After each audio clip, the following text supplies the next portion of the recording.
Hakeem Jeffries just picked the wrong fight. Take a look. And then you got Karoline Leavitt, who's sick. She's out of control.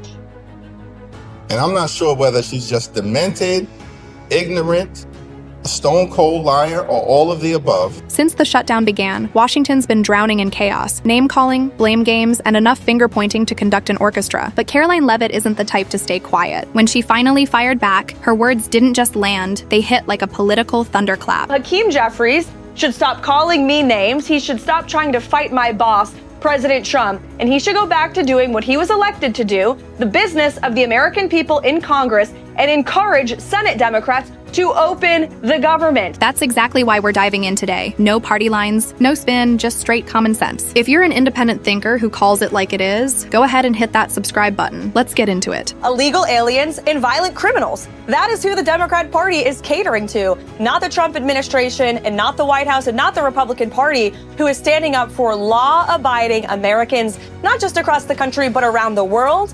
Now, these comments prompted this unhinged meltdown from the House Minority Leader, Hakeem Jeffries. Take a look. You got Karoline Leavitt, who's sick. She's out of control. And I'm not sure whether she's just demented, ignorant, a stone cold liar, or all of the above. But the notion that an official White House spokesperson would say that the Democratic Party consists of terrorists, violent criminals, and undocumented immigrants, this makes no sense. That this is what the American people are getting from the Trump administration in the middle of a shutdown. Here's a hot take. Generalizations like this never deserve a pass. We called out Hillary when she labeled half the country a basket of deplorables, and we did the same when Biden called Trump supporters garbage. This is no different. Tensions are high and the stakes couldn't be bigger. But labeling 44 million registered Democrats as terrorists or criminals helps no one. In an election year, that kind of talk could have blown up overnight. And when it comes from the administration's top spokesperson, it's not just careless, it's reckless. Now, to be fair, Hakeem's clapback wasn't much better. Dragging the press secretary into the shutdown mess while throwing insults doesn't help anyone. Later, Karoline joined Hannity to clear the air. Here's what she actually said. I have a funny feeling you might want to respond to all of this.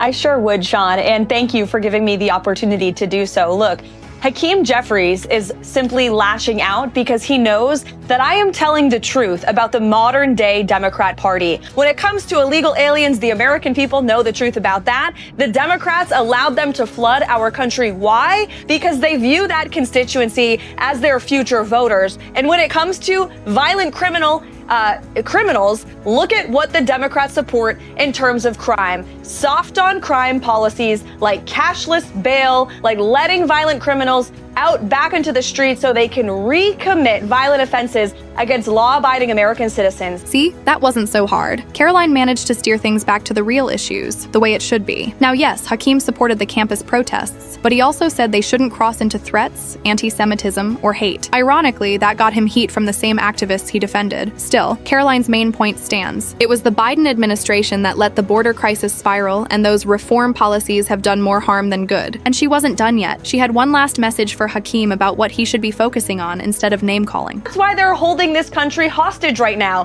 from law-abiding, tax-paying American citizens who want the government to be open. So Hakeem Jeffries should stop calling me names. He should stop trying to fight my boss, President Trump, and he should go back to doing what he was elected to do, the business of the American people in Congress, and encourage Senate Democrats to open the government. And I see Hakeem Jeffries saying House Republicans are out. They're not even here. Yeah, because they did their jobs and they passed a clean continuing resolution at the behest of President Trump to keep the government open. And now Senate Democrats and Chuck Schumer are blocking that to fight Donald Trump. And it's despicable. Leavitt didn't back down. She argued that real fiscal responsibility can't exist while ignoring border security. But the debate quickly moved from the border to spending, and that eye-popping $1.5 trillion figure everyone's talking about. Okay, I want to set the record straight here because he lied in what he's saying, and Democrats have been lying about this as well. And I watched you one day at the podium, and you laid out the facts. They are demanding $1.5 trillion in new spending to keep the government open for 7 weeks. Wow, that's a lot of money. Included in that money, $200 billion, health care for illegals, the continuation of COVID subsidies for people well above the poverty level. That was meant to be temporary in the first place.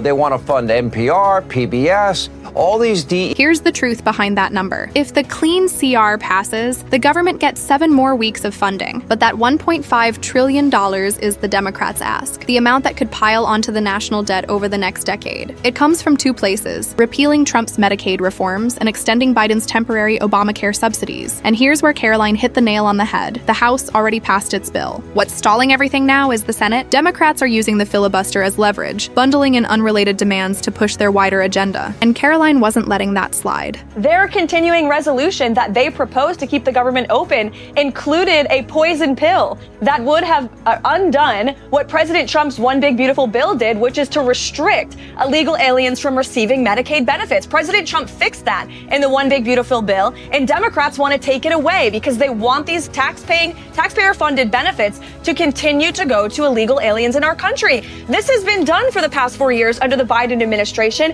and the American people roundly rejected it. And you hear AOC, who is apparently the new leader of the Democrat Party in that CNN town hall, say to a concerned American when that American asked, "Do you want my taxpayer-funded benefits going to illegals?" She said, "That's a Republican talking point. Those aren't the real issues Americans are facing." That is a lie. As we said at the start, finger-pointing in Washington is an Olympic sport. Karoline made solid points, but the bigger picture remains. Both sides are dug in, and time's running out. The government's still shut down, and SNAP benefits could stop within days. A man-made disaster in the making. So what do you think? Drop your thoughts in the comments. Don't forget to like and subscribe, and as always, keep thinking.